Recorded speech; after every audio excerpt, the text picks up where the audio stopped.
You threw it away? The $1,500 watch my father gave me as a birthday gift? My husband, Sean, was gifted a watch by his father-in-law. It never left his wrist. I nodded and said, "That's right. I threw it in the garbage. I would do it again, too." Sean became even angrier at my response. He yelled, "You're an asshole, you know that? Are you insane?" I guess you could see it that way, but my name is Michaela, Mickey for short, and I am 29 years old. Sean and I were married a year ago, and unfortunately, we live with my in-laws in their house. My father-in-law never misses an opportunity to put me down.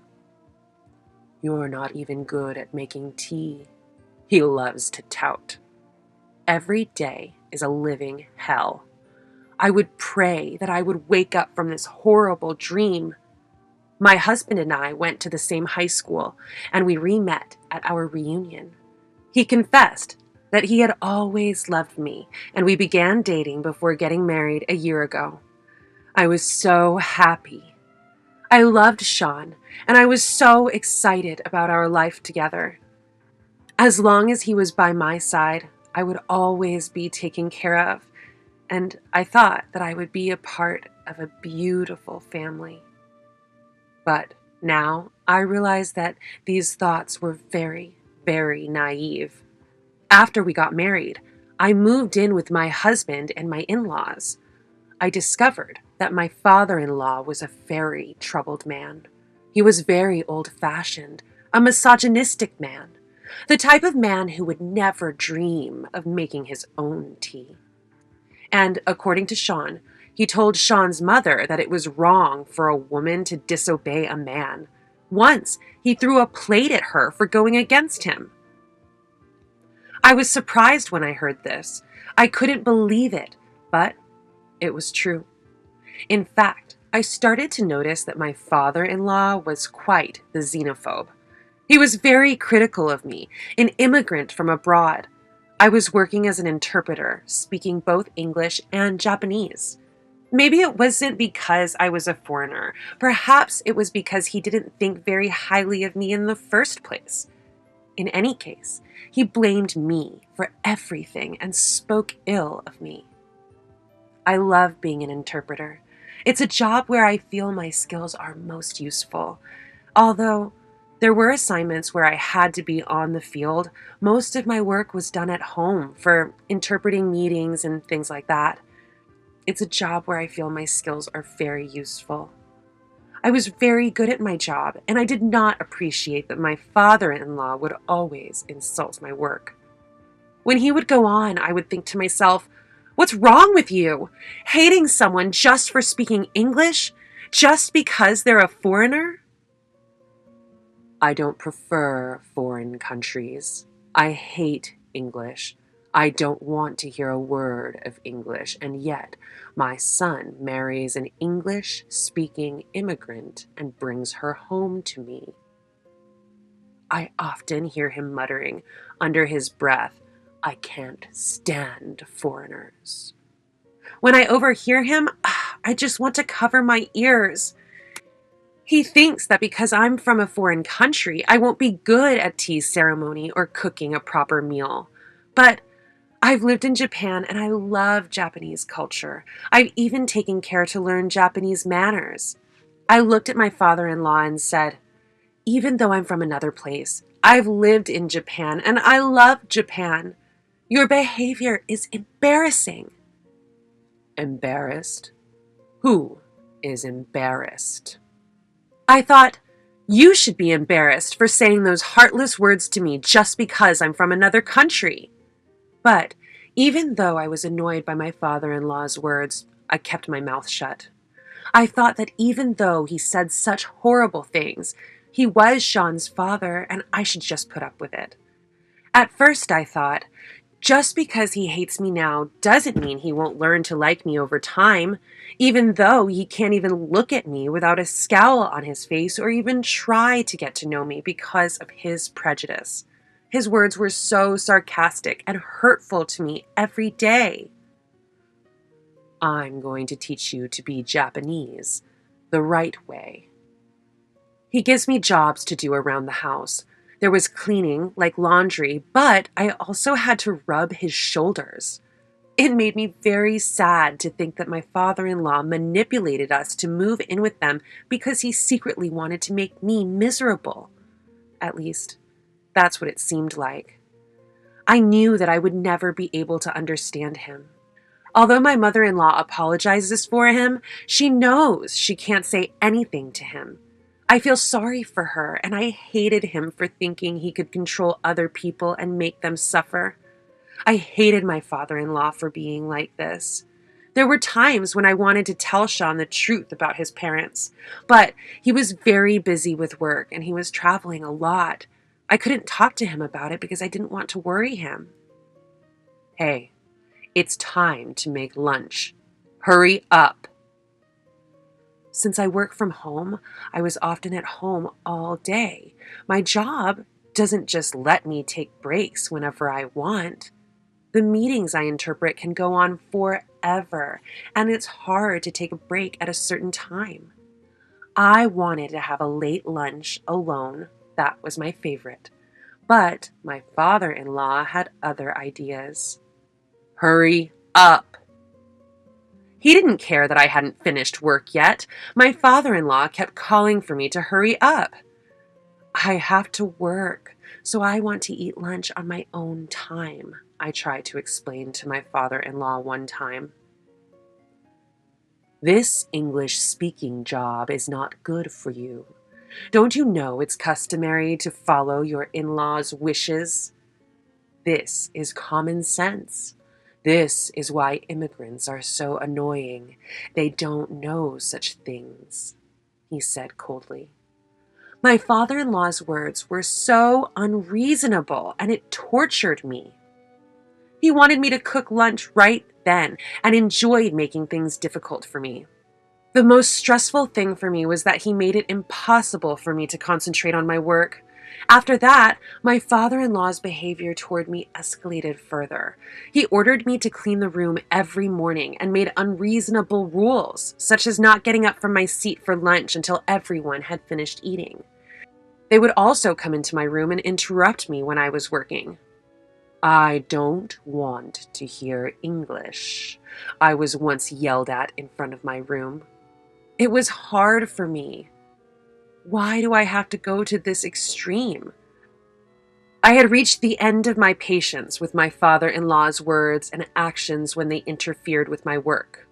If I didn't do something about it, I would lose my important job. And my heart was in shreds from the daily swipes he would take at my mother-in-law. I can't do this anymore. I was so happy to be married to Sean, whom I love.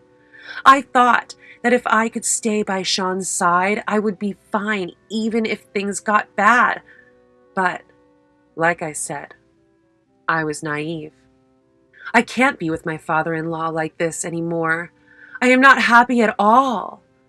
Tears welled up in my eyes because it was so painful. That night, I decided to talk to Sean about it, and I began crying. When I told him everything that my father-in-law had done to me, he was absolutely mortified. He apologized to me several times. I'm so sorry I didn't realize. I swore I would make you happy, Mickey. Sean confronted my in-laws about my suffering, and they were angry with me. Then, he made me a proposal. Mickey, let's move out. We don't have to live with my parents. Let's buy an apartment and live together. Are you sure? Of course. I think it is the best thing for the two of us from now on. I was really happy. I felt like I had seen the light in the darkness. I felt reassured, and I was happy to have married this man. So, Sean and I moved out of the house. After we moved out, I never saw my in-laws again, and since Sean gave my father-in-law a hard time for how he treated me, he didn't do anything to me anymore. Life had returned to normal. I was soaking in the happiness of being able to spend my time freely and concentrate on my work every day. I realized that I had taken for granted the happiest thing in my life. 1 year later, I became pregnant. Sean was happy. He was full of happiness. Mom and Dad seem happy too. Sean seemed to have told my in-laws about my pregnancy. Well, that's great. Even though I smiled outwardly that my in-laws were happy, my heart sank. It had been a year since that hellish day, and yet I still felt so bad when I remembered what my father-in-law had done to me. Just because we're having a baby doesn't mean you have to see my parents. I don't want to do anything that will make you feel bad. The most important thing is the baby and you, Mickey, Sean told me. And then I safely made it to the day of the birth, and a healthy baby girl was born. I cried as she squeezed my hand with her tiny hands, and she loved me so much. It was as if all of the pain I had been going through was nothing. You know, Sean asked me with an expression that made it difficult for me to say anything. Can I let my parents see her alone? They were so happy when I told them she was born safe and sound, and I wanted them to see their little girl. Sean then continued. I'm sorry. I told you you didn't have to see them. I shook my head at Sean's words. It's totally fine. I understand how you feel. It's natural to want to let your beautiful daughter meet your parents. And even though my father-in-law did such a terrible thing to me, I know that he cared for you. I wanted to fulfill your wish because I know how important they are to you. It's been a year since then. I'm sure your father-in-law has reflected on what's happened, and I wish I could see him too. When I said this, Sean put on a big smile. Yes, that was a year ago, and people change. Let's think positive, I told myself. On the day I left the hospital, Sean, my daughter, and I were on our way to my in-laws' house. I had not seen my father-in-law since then, so I was a little nervous. When we arrived at my in-laws' house, they greeted us with smiles. Seeing my father-in-law looking a little happy as he looked at his little daughter, I felt relieved and at the same time glad that I had brought her with me. Sean also looked happy, and my father-in-law didn't seem to be making any sarcastic comments to me, which was a huge relief. Thank God, I knew my father-in-law was sorry for what he had done. Then, my father-in-law brought out a gift-wrapped box and held it in front of me, saying, Here is a gift for the birth of your child. It's a $1,500 watch. Please put it on display. $1,500? I was surprised that my father-in-law had prepared such a gift for us, but I was even more surprised by how much it cost. I had never heard of a watch costing $1,500. My mother-in-law, who was standing next to me, was also surprised, her eyes widening.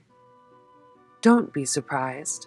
It's my way of thanking you for letting me see my grandchild.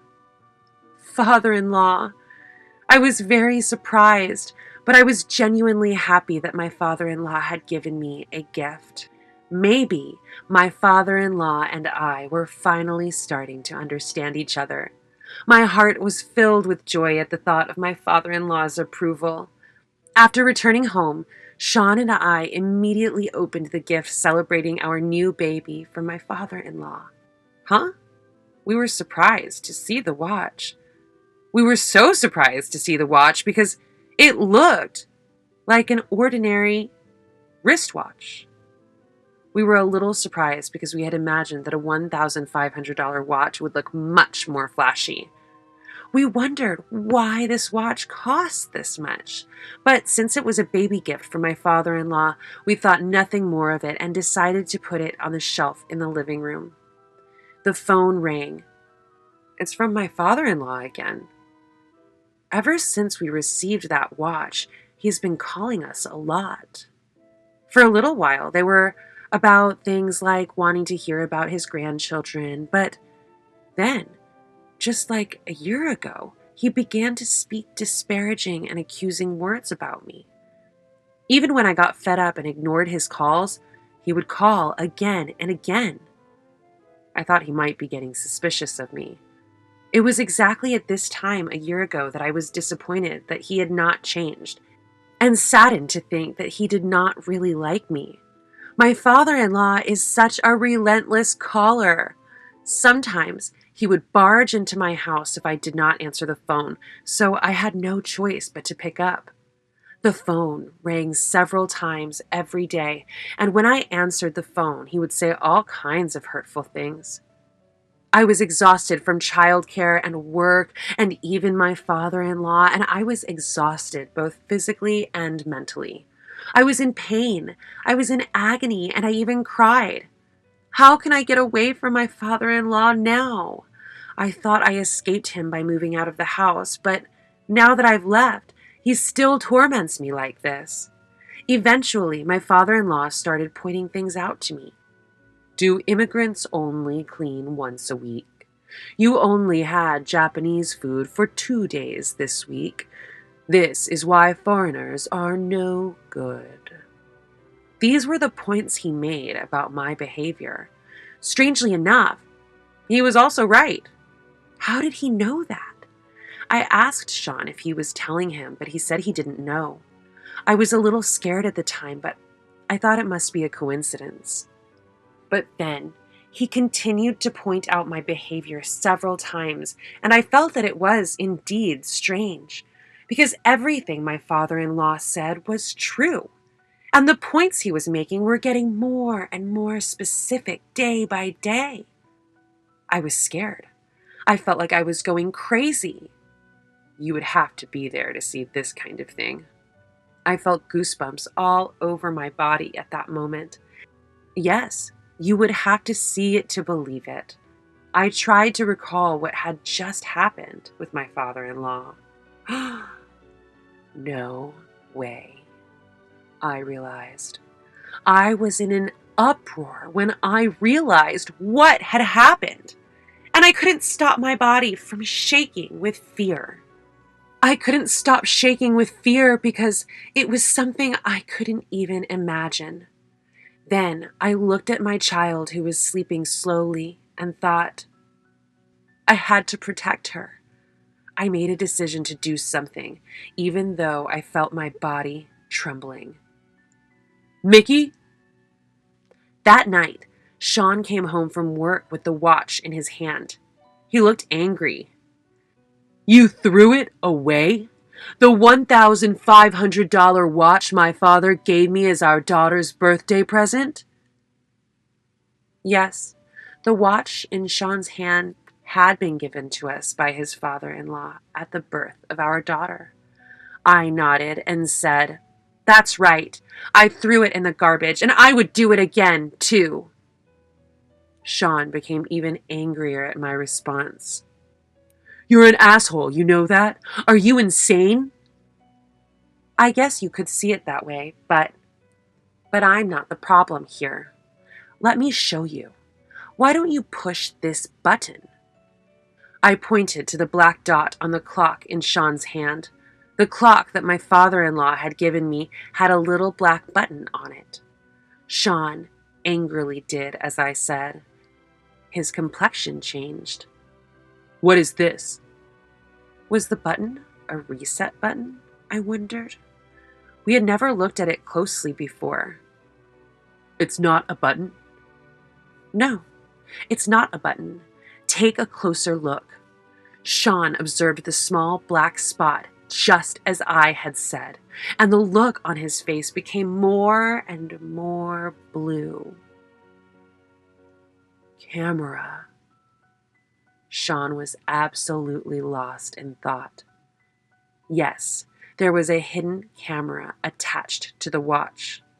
He had to look closely to see it, so he hadn't noticed it until now. He had been watching us with that camera for a long time. Oh no! The reason my father-in-law knew my every move in detail and even knew exactly what was on the menu for dinner was because he had been watching me the whole time. I was horrified with him for doing this. I had a professional take a look. I even had it debugged. It was all your father-in-law's work. For a while, Sean froze in shock at my words, but soon his eyes became determined to do something. "Mickey, I'm really sorry. I'm sorry I put you through this again. I'll never forgive you, Dad." The next day, Sean and I left our daughter with my parents and headed for my in-laws' house. As soon as we arrived, Sean went to my father-in-law, put the clock in front of him, and said, "Dad, why do you think we're here? You do know why, don't you?" Sean's eyes were filled with anger. My father-in-law's face scrunched up a little at the sight of Sean's temper. "What are you talking about?" he said in a blank voice. "What are you talking about? You're crazy to give her a wristwatch with a hidden camera and a wiretap on it." But my father-in-law insisted. "I don't know." "Oh yeah? So that's why it cost $1,500, but I had no idea." My father-in-law would never admit it. I could feel my anger rising at my father-in-law's refusal to admit it. "Do you have any proof? Any evidence that I did it?" My father-in-law grins at me. "I'm sorry you have no proof, but I'm going to have to ask you to pay the price for my breaking heart." "You're the one who's going to pay that fee." My mother-in-law, who had never said anything to me before, interjected, "Because I am divorcing you." "What? What are you talking about?" He was a little upset, but he didn't seem to take it seriously. That's just as well, because until now, my mother-in-law had never disobeyed my father-in-law in any way. "I told my mother in advance what my father had done," Sean said. "After Sean told me, I had a look at your room." "What?" My father-in-law, who had looked relaxed a moment ago, was becoming impatient. "I wanted to think it was a lie, too. Eavesdropping and photographing is a crime, you know. But in your room, there were videos of Sean and his family and his house and so on. I can't believe you really did this." My father-in-law was seeing red. Sean questioned him further. "I asked my mother to find receipts for that watch. Here." Sean put the receipts and order forms for the watches in front of his father-in-law. "This watch is custom made. You ordered a hidden camera and a wiretap, didn't you? I have solid proof right here." Then, knowing he could no longer get away with it, he confessed everything. "I lost the chance to tell Mickey how disgusted I was with her, so I thought I'd watch her behavior on camera," my father-in-law said. Everyone in the room who heard these words felt a surge of indescribable anger and exclaimed in exasperation. After that, my mother-in-law divorced my father-in-law. My father-in-law had to pay alimony to my mother-in-law. Moreover, the house belonged to my mother-in-law's parents, who had given it to her as a gift. So, as a result, my father-in-law was also evicted from the house and now lives alone in a small apartment. My mother-in-law has apparently been enduring unreasonable orders from my father-in-law up until now. She says this was all for Sean's sake, but before she knew it, she was tied down by her husband and she could not escape. But when she saw me being tormented by him too, she became angry at herself for not having the courage to protect me. And finally, she woke up and said he had to get away from this person. Now that she is free from her husband, my mother-in-law lives at her own pace and very leisurely. Sean also cut ties with his father-in-law, and there was no one left. I live very happily with my husband, Sean, and our daughter. Sean, who used to work a lot of business trips and overtime, changed his job to spend more time with his family, and I can spend more time with him than ever before. And since the incident with my father-in-law, we have been able to talk to each other about any problems, big or small. And I think our relationship as a couple has grown even deeper. I am happier now than I ever have been. Happiness comes in different forms for different people, but I want to cherish my own happiness. It is wrong to sacrifice oneself for the sake of someone else's happiness.